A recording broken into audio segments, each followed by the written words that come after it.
Hi everyone, my name is Meghan Griffin, and as Peyton said, I'm joined by my teammate Leen Arnaout. And today we're going to be talking about a wearable solution for treating apnea of prematurity through the application of physical stimuli. So, apnea of prematurity is a condition that affects premature infants, which accounts for about 11% of births worldwide. The condition is characterized by cessations in breathing during sleep for 10 seconds or more in length, with an associated blood oxygen level drop below 80%, which is very dangerous and can lead to complications such as developmental delays, brain damage, and even death. Now, despite the prevalence and severity of this condition, there really are no ideal treatments for AOP that are without serious side effects, in part due to the fact that AOP is an understudied condition. So, we've developed a wearable solution that will treat AOP, taking the form of a bracelet that will fit on an infant's wrist. This device will be measuring the infant's blood oxygen levels, and if those blood oxygen levels are low, the device will respond with stimulation. This has been shown to end apnea, hopefully without waking the child. Benefits of our device include that it's non-invasive, that the response time is immediate, and that it eliminates the need for drugs and their associated side effects.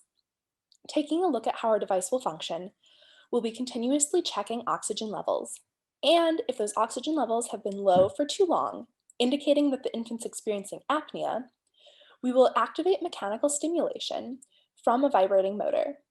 This will act upon the infant's respiratory nervous centers, prompting them to take a breath. As we see oxygen levels return to normal, we will cease mechanically stimulating the infant and continue monitoring oxygen levels. To accomplish our goal of creating a vibrating bracelet to treat apnea of prematurity, we first added a pulse oximeter sensor to an existing design that had been worked on by previous senior design teams in our lab. Then we wrote code to link the readings of oxygen levels from that sensor to the activation of mechanical stimulation so that we could respond to apneic events in real time. Finally, to demonstrate that our stimulation schemes were effective at treating apnea, we tested them in rat models. On the right of the slide, you can see our finished prototype displayed on a model of an infant's wrist. So, to give a little bit of context about our project, I'll briefly talk about its history. Previous work in the Suki lab, where we're conducting our senior design project, revealed that localized mechanical stimuli, such as those delivered by a vibrating motor, lead to a decrease in the length of apnea episodes in rodent models.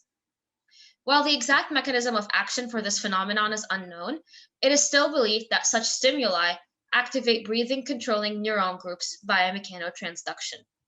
As rodent physiological models are a clinically relevant approximation of human physiology, it is believed that such stimulation can also help decrease apnea durations in neonates with AOP. And as Megan said, previous senior design teams in the Suki lab have worked on this project. The team from last year designed the prototype that is shown on the slide. This prototype is only capable of delivering deterministic stimulation to the apneic child, but it does not have the capability to detect when apnea is happening to subsequently deliver the stimulation. So our specific aims build upon the previous team's work. We defined two new stimulation schemes for our device, one for moderate and one for severe apnea. We also implemented a mechanism to detect apnea by observing blood oxygen level drops below certain thresholds, allowing our device to respond in real time and implement closed-loop feedback control. To that end, we selected the SEN 15219 pulse oximeter as the oxygen sensor in our device. The other hardware components are a QT Py microprocessor, a rechargeable battery, a vibrating disc motor, and a motor driver. We also had to redesign the casing in order to accommodate the pulse oximeter sensor and a larger battery than previous models.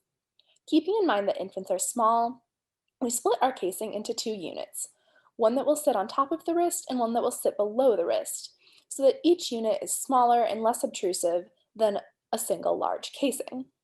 Both units open and close using a custom snap-fit design.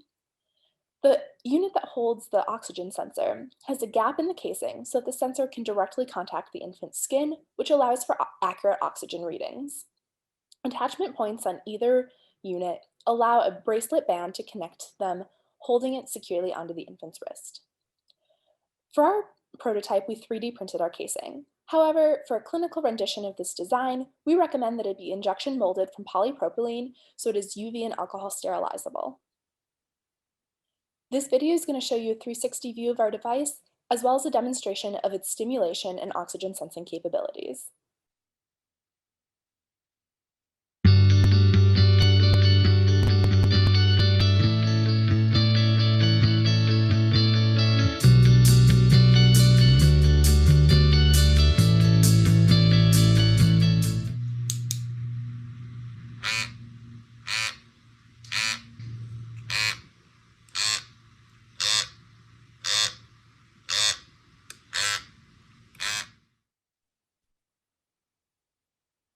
We wrote custom software for our device using the Arduino IDE.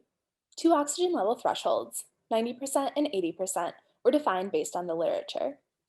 If the infant's blood oxygen levels drop below either of these thresholds for more than 10 seconds, stimulation will be applied, with a higher energy stimulation for drops below 80%, which is considered a more severe apnea. Since we didn't have access to infants to test our logic, we used adult fingertip models, and we tied the finger off to simulate a drop in blood oxygen. The results of our testing are shown in the figure on the slide. As you can see, for drops below threshold of more than 10 seconds, stimulation was activated. For drops less than 10 seconds, no stimulation was activated. Additionally, the sensor that we chose reports sensor status, and if that sensor is in an error status for more than 10 seconds, we activate a unique error vibration pattern that will alert a caregiver to the device's failure.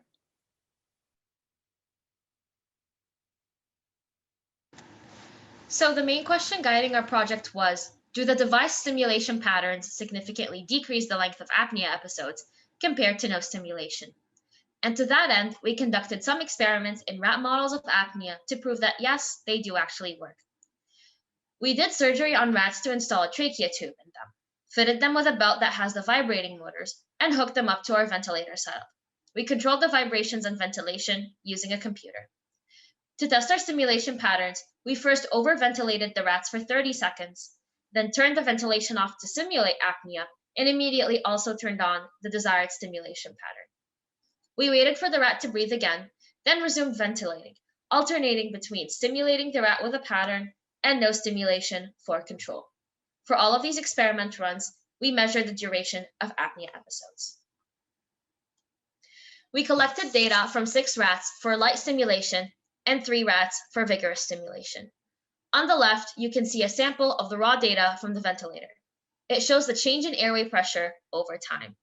The red marker over here indicates the start of apnea, when there is no change in airway oxygen pressure. The green marker indicates the start of the first significant breath after apnea, noted by an increase in airway pressure. We visualized this data for all experiments in MATLAB and calculated apnea episode durations as the time elapsed between these two markers. On the bar graph on the right, you can see the length of apnea episodes in both stimulation situations was, on average, between 10 to 20% shorter than the control. We then analyzed this data further. Our results show that stimulating the rat with any of our stimulation patterns statistically significantly decreased the duration of apnea compared to when the rat was not stimulated. This is seen in the blue highlighted rows on the table in front of you and reflected in p-values below 0.05 for independent means one-tailed t-tests comparing the mean duration of apnea for control and stimulation runs. Compared to control, light stimulation showed more statistically significant decrease in apnea duration than vigorous stimulation, as noted in the smaller p-value. However, there was no significant difference between light and vigorous stimulation. This information from the experiments is going to be very helpful for us because we realize that we will only implement the light stimulation in the device without the need for stronger stimulation when the blood oxygen level is below a lower threshold. This will help us simplify our device's logic for commercialization. So in conclusion, we proved that our device stimulation patterns are successful in reducing the duration of apnea episodes with statistical significance, showing that our device works for its intended purpose. Therefore, our device fulfills an unmet need because there are no comparable devices on the market that can simultaneously detect and treat apnea in a non-invasive manner. Our device also has the potential for publication, patenting, and clinical implementation in NICUs to standardize AOP treatment across patients and hospitals. We hope that our device will reduce the time that babies spend in the NICU due to apnea complications, which makes them spend between 3 to 6 weeks in the hospitals. And we hope that our device will reduce apnea's long-term impacts on infant health by regulating those breathing rhythms. And with that, we reach the end of our presentation. We would like to acknowledge and thank our mentors in the Suki Lab, the Cell and Tissue Mechanics Lab, our professors in the Kilachand Honors College, and our BME Senior Design professors. Thank you, and we are happy to take any questions.